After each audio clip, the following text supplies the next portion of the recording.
Despite being late to the development of tanks in World War I, the Germans always believed that some sort of mechanical killing machine, such as a tank, could indeed turn the tide of the war. After seeing the British Mark IVs at Cambrai, the Germans were certain that tanks could be a vital part of their arsenal.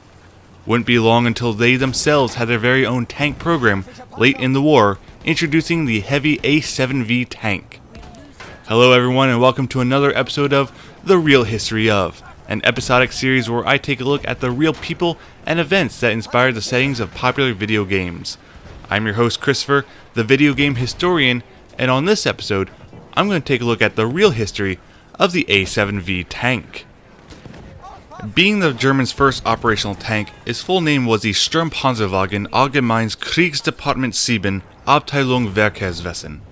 For the purposes of this video though, I will only refer to it as the A7V. Just like in Battlefield 1, these machines were bulky and not pretty to look at. It was 8 meters long, 3 meters wide, and 3.3 meters tall, and had an effective travel range of 30 kilometers cross country or 70 on roads, at a speed of 4 to 8 miles per hour.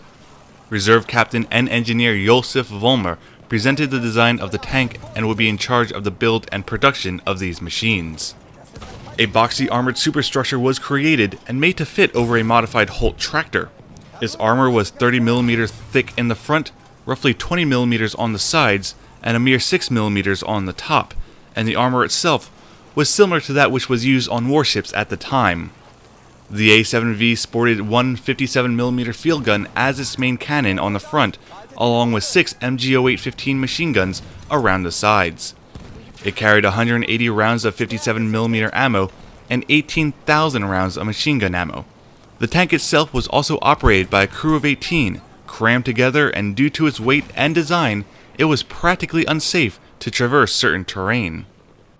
After the Battle of Cambrai in 1917, the German High Command once again looked into a tank program, after initially setting it aside after the limited success the Allies had with it.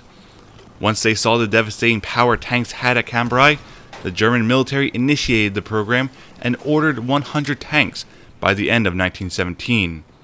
However, only 20 were ever made due to steel shortages. In fact, most of Germany's tank program during the First World War was made up by captured British Mark IV landships, which the Germans much prefer to operate. On March 21, 1918, at Saint-Quentin, the Germans unleashed their first tank assault, and on April 24th, the first ever tank battle took place at the Battle of Villers-Bretonneux. Unlike what we see in Battlefield 1, this tank battle was relatively calm. 3 German A7V tanks advanced through the German-occupied town of Villers-Bretonneux in hopes to break through the Allied lines at Amiens, as well as to counter the Allied gains. Here they encountered 3 British Mark IV landships, 1 designated male, as it had a main cannon, and 2 designated females, which were equipped with machine guns. The Germans were able to fire upon and knock out the 2 female landships, causing them to retreat, while the British male landship had knocked out the lead A7V, causing the last 2 German tanks to withdraw.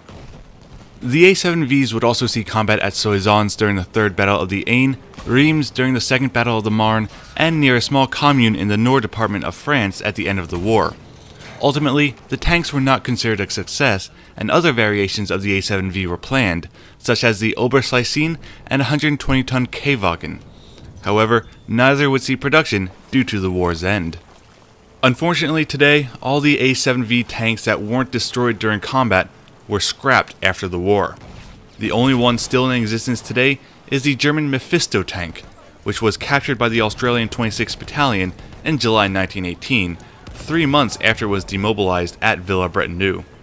Today, it sits at the Queensland Museum in Brisbane, Australia, where it has been restored for display.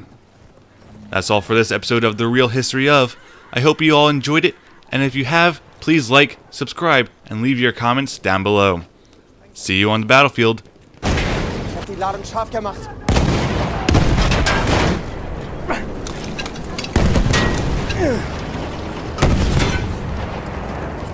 We are winning.